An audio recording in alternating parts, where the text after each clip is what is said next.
José Lalú, adelante. Bueno, nada, señores, ustedes saben que todos los lunes nosotros tomamos unos minutos para promover lo que definimos como alimentación inteligente, que no es otra cosa que redefinir el rol de la alimentación en nuestro cuerpo, porque vivimos en una etapa de la evolución humana caracterizada por la abundancia, por un exceso de la disponibilidad de alimentos que terminan haciéndonos daño cuando estamos demasiado expuestos a alimentos que no necesitamos y nuestro cerebro sigue priorizando la ingesta de alimentos por encima de las necesidades, porque hemos evolucionado demasiado rápido y no tenemos todavía lo que existe, por ejemplo, en los tinacos. Si ustedes ven los tinacos o los inodoros, el tanque de agua o las mismas cisternas, ¿por qué no se desbordan después que llegan a un punto de llenado? Porque tienen una flota, un indicador que desactiva el flujo de agua cuando se llega a un punto de desborde. Entonces, todavía nosotros no hemos logrado eso en términos evolutivos. Y seguimos comiendo. Y entonces tampoco ha habido un interés de revisar los patrones culturales que heredamos de nuestros padres, los malos hábitos alimenticios o los mismos hábitos alimenticios que ellos tenían, porque ellos consumían mucha caloría, porque gastaban mucho caloría. El trabajo, la escuela, la forma de entretenimiento eran intensivos en calorías. Había que caminar 10 kilómetros para ir a una escuela o caminar 10 kilómetros para ir al trabajo. Y luego en el trabajo era cortando madera o poniendo bloques, haciendo zanja. Pero ahora ya esos trabajos lo hacen los haitianos aquí. Y las escuelas están por todos lados y la gente va en motocicleta o va en vehículos públicos o privados. Entonces los videojuegos son en una pantalla. Antes era corriendo de un punto a otro. Pero seguimos comiendo igual, pero con más disponibilidad de comida. Y eso es una fórmula de enfermarse a mediano y largo plazo. Más de la mitad de la población dominicana es enferma o potencialmente enferma por el exceso de comida. No es un problema de cantidad, ahora es de calidad. Y en virtud de eso, yo quería traer un tema hoy que creo que le puedo hacer un aporte a las personas que escuchan el programa y que, como yo, tienen cierto nivel de adicción a los carbohidratos. Porque los carbohidratos, nuestro cerebro los prioriza y estimula dopamina, placer cuando lo comemos. O sea, lo que estoy diciendo aquí es que ciertos carbohidratos, sobre todo los carbohidratos simples, que se absorben más rápidamente, tienen capacidad adictiva. Nuestro cuerpo produce dopamina cuando lo consumimos. Y bueno, no podemos dejar de comer arroz. Somos adictos al arroz. Y somos adictos al pan y a las pastas y a las harinas ultraprocesadas, los bizcochos, las galletas, todo ese tipo de cosas. Bueno, ¿cuál es el aporte que quiero traer hoy? Bueno, cada vez se ha validado más la teoría de que si tomamos los carbohidratos, sobre todo los carbohidratos que tienen almidón, y después de cocinarlos no los consumimos, sino que lo ponemos en el refrigerador, entonces ahí hay una sustancia que cambia su comportamiento. Esa sustancia que cambia su comportamiento se llama amilasa. Entonces, déjame ver si ese es el nombre para no cometer un error que después me puedan llamar los expertos y me digan, no es amilasa, etcétera. Bueno, el tema es que si nosotros enfriamos el arroz por un mínimo de 12 horas, se llama amilasa, no, amilosa. Si nosotros enfriamos el arroz o las pastas o el pan por un mínimo de 12 horas, la formación de enlace de hidrógeno de esta molécula, que se conoce como amilosa, entonces tiene un cambio en su comportamiento. Se forman unos enlaces de hidrógeno que convierten ese almidón en resistente. ¿Y qué significa eso? Que baja su índice glicémico. Entonces positivo eso. Sí. Dejarlo enfriar, ¿qué tiempo? Sí, por 12 horas. En vez de tú comer el arroz inmediatamente, que es una cultura, comerlo caliente, lo que tú haces, según estos estudios, que se llama Sudhir James, el que está dirigiendo esta investigación en la Universidad de Sri Lanka, y también lo han hecho muchísimas otras universidades. Entonces lo que dicen ellos es que la amilosa, que es la parte más blandita del almidón, abandona el comportamiento normal por efecto de la gelatinización. 12 horas después lo sacas del congelador y lo calientas. Y ya te lo puedes comer y mantiene la resistencia el almidón o el pan o las pastas. ¿Qué impacto tiene esto en nuestra salud? Bueno, que se reduce la capacidad de azúcar, la biodisponibilidad de azúcar de los carbohidratos hasta en un 60%. Se vuelven hasta un 60% menos agresivos los almidones cuando tú lo congelas, lo llevas a un punto de congelación, no de enfriamiento simple, tiene que ser de congelación, para que esta enzima rompa la amilosa, rompa su comportamiento normal como efecto del carbohidrato simple. Entonces, si congelamos el arroz antes de comerlo, esto también nos ahorra tiempo porque tú puedes hacer arroz de toda la semana y lo puedes congelar y lo vas consumiendo en parte. Yo sé que esto es un poquito complejo, pero si tú comparas el beneficio que tiene hacer esto, entonces racionalmente lo vas a querer hacer y lo vas a incorporar en tu vida. Coges el arroz o coges el pan o coges las pastas. Lo ideal es comerlo, no comerlo. Y lo mejor posible es comerlo en la menor cantidad. Eso es lo mejor que puedes hacer. Limitar al mínimo los carbohidratos, sobre todo si tienes un tema de sobrepeso o de preobesidad o de obesidad. No lo comas o cómelo en su mínima expresión. Pero si tienes cierta adicción a los carbohidratos, como en mi caso, que yo tengo que comer arroz prácticamente todos los días, entonces lo que haces es que lo congelas y cuando lo vas a consumir, lo calientas en el microondas o lo calientas en una sartén, en un caldero, lo que sea, y así su peligrosidad baja en un 60%, dicen los estudios. Cuando viene a ver es menos, pero como quieres ganancia en cuanto al índice glicémico. Eso es muy importante porque el azúcar es un veneno que tenemos que dejar de consumirlo, no lo necesitamos. Entonces, señores, dicho esto, bueno, yo quiero, no voy a hablar más de esa vaina, pero quiero hacer referencia brevísimamente a por qué yo tengo una posición contraria a todo este tema de los reyes y ese tipo de cosas. A propósito de la coronación de este señor, el marido de la princesa Diana, Carlos III. Carlos III, que en su comportamiento, que en ese comportamiento de él, de preferir a la señora que tiene ahora, a la Camila. ¿Por qué le dicen consorte? ¿Por qué consorte? No, la explicación es, antes de ser coronada, la esposa de los reyes son reinas consortes. Ya a partir de ser coronada, ya ella es reina.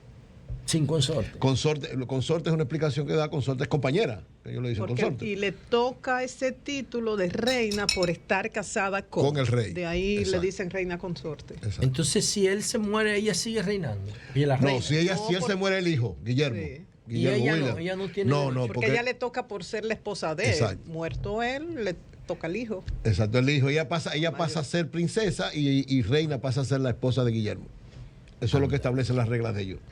Bueno. Y cuando Guillermo muera, el hijo del primero, el más pequeño, no me acuerdo ahora cómo que se llama, que figuró muchísimo ahora, él es el sucesor. O sea, ahí la línea de sucesión es el hijo de Carlos y el hijo de Guillermo después. Bueno, entonces, Esas son las reglas de ellos. Ese es un patrón cultural que ellos tienen de cuando no había conocimiento, todo era interpretación de la naturaleza y ellos la interpretaban a su conveniencia, ¿no? Yo recibo el poder de Dios. Este poder es ilimitado, es único, por eso se llama monarquía, es heredado. Si yo me muero, se lo dejo, miren cómo es. Si él se muere, el otro puede ser un ratrero y le toca al que va atrás. Un ratrero, un charlatán, un irresponsable, no importa, es que es por tu hijo, porque Dios dijo que es así. Y tiene que ser de por vida, igual que la iglesia, que tiene también ese tufo de dictadura. La iglesia es la única institución patriarcal que continúa en Occidente. Porque por lo menos en la monarquía pueden ser mujeres las reinas, como la que se murió. Sí. Ahí no hay problema, pero en la iglesia no. No, en la católica. En la porque católica. Porque recuérdate, la protestante. Sí, pero puede- ustedes no puede- tienen ese. Ustedes No, la han estructura evolucionado. es diferente, pero recuerda que son Yo pastores. digo que esa reforma que se le hizo a la monarquía inglesa es producto del protestantismo. Claro. Seguro. Fue el protestantismo, claro. Es el protestantismo. Después del protestantismo se produce en Inglaterra un documento que se llama Bill of Rights. El acta de derechos, que para mí es uno de los documentos más importantes de la sociedad moderna. Es por Inglaterra que comienzan todas las grandes reformas de la modernidad. Es por ahí que comienzan. Pero el problema mío o la crítica que yo le hago a esto no es por el tema de que ya sea un poder simbólico. No es ese, no es ese. Es que tú insistes en una simbología que es tóxica para la sociedad, porque está basada en mentiras. Entonces, tú no le puedes decir a la sociedad que hay una persona dentro de la comunidad que es elegida por Dios. Y no le puedes decir a la sociedad que hay una persona que tiene el derecho de heredar el poder, porque eso es tóxico. Y no le puedes decir a la sociedad que hay una persona que puede gobernar de por vida y de manera única, porque eso no está bien. Y eso no solamente se refleja en las formas de gobierno, no solo se refleja en la forma de gobierno. Es que las constituciones dicen que todos debemos ser iguales ante la ley. Eso es un derecho humano, una conquista de la humanidad. Entonces esa gente tiene un paquete de privilegios que dan asco. Y eso tiene que ser enfrentado sin ánimo de violencia, pero con firmeza. Y esas historias de que hay familias que tienen todo este tipo de privilegios porque que Dios se lo dio. Entonces eso se refleja en Disney. Entonces esas historias de discriminación de la mujer y discriminación racial. Yo recuerdo cuando la reina se murió, que él empezó a participar en actos públicos, que él le estaba dando la mano, ese video está ahí, que él le estaba dando la mano a los seguidores, y cuando llegó donde un hombre negro que hizo fila en el sol para saludarlo, ¿sabe lo que hizo ese Carlos Chatarra? Se negó a saludarlo por el color de su piel. ¿Y por qué él hace esto? Porque es un ignorante, es un analfabeto. Es un analfabeto en cuestiones fundamentales. ¿Por qué? Porque está imbuido en esa burbuja tóxica de mentira. Todos los reinados son burbujas tóxicas de mentira. Y uno tiene que llegar al punto de respetar eso, porque cada pueblo tiene derecho a darse su forma de gobierno. Es cierto, pero también yo tengo el derecho de denunciar eso. Y por eso me satisface el hecho de que apenas el 26% de las personas que tienen 35 años o menos valoraron esos que le llaman de que coronación. Entonces, esas formas de gobierno, de representación, hay que repudiarlas, hay que enfrentarlas. ¿Para qué? Para que el poder sea cada vez más horizontal y menos vertical. En la medida que el poder es más horizontal, refleja el mayor empoderamiento de la sociedad. En la medida que es más vertical, como ese poder de los reyes, refleja menos empoderamiento de la sociedad. Porque los representantes y los representados no se pueden mirar de frente. Y miren qué contraste entre los dos comportamientos, que honestamente el presidente y la primera dama fueron a esa coronación. Leonel también, vi que subieron una foto, la gente de Leonel. Pero fue a saludar a la reina. Fue una visita oficial. Una visita de cortesía a la reina, él y Cuando él era presidente. Bueno, pero miren el contraste entre el presidente Abinader y el rey Carlos. El presidente Abinader coge para Londres y tiene el detalle de llevarle 3 paquetes de café a una dominicana que vive allá. Que quería, lo hizo por JLP, porque tú puedes comprar eso por internet. Pero ella quería y tiró eso y se le dio. Y el presidente tuvo ese detalle tan chulo. Es una expresión de humildad. Entonces, cuando va allá se encuentra con uno de los tipos más petulantes y más engreídos que pueda tener la humanidad actual. Ese rey Carlos que está ahí. Ese rey Carlos que está ahí. Que en su comportamiento público que uno conoce, lo único que yo saludo de ese rey es que ese rey dijo: a mí me gusta Camila, a mí no me gusta Carla. ¿Cómo se llama? Diana. Yo me voy con Camila porque esa es la que a mí me gusta. Yo no tengo que ver con princesa ni con corona. En ese aspecto yo saludo su comportamiento. En ese aspecto. Y él dijo que se joda la corona y que se joda todo el mundo, pero a mí la que me gusta es esta. Y se fue con ella y ha sido coherente porque ya tiene como 50 años, ya los dos están viejitos. Ya tienen como 50 años juntos y eso llevó a la princesa Diana incluso hasta la muerte. Esa relación tóxica. Porque el tipo no la quería. La que quería era la que tiene ahora. Y había una presión muy grande para que siguieran juntos, aunque tampoco había gente de esa corona que no quería mucho también a la princesa Diana por su comportamiento. Pero en sentido general, esa es la situación. Yo no comprendo, ni tolero, ni acepto, ni promuevo que haya personas que crean que tienen privilegios por encima de los demás, porque eso es mentira, porque todos los seres humanos somos iguales. ¿Hay diferencia en el talento? Sí. ¿Hay diferencia en la disponibilidad de recursos? Sí. ¿Hay diferencia en las oportunidades? Sí. Pero desde el punto de vista legal, todos deberíamos ser iguales. Y por último, quiero decir lo siguiente. Yo pienso que si este rey que tiene 70 y pico de años ya, coño, entonces, con toda esa parafernalia que ya tiene casi un año que empezó esa parafernalia, cuando se muere un rey y viene otro. Yo pienso que los ingleses pudieron ahorrársela brincando este rey y poniendo al hijo. Porque cuando viene a ver 2 o 3 años vamos a tener que hacerlo.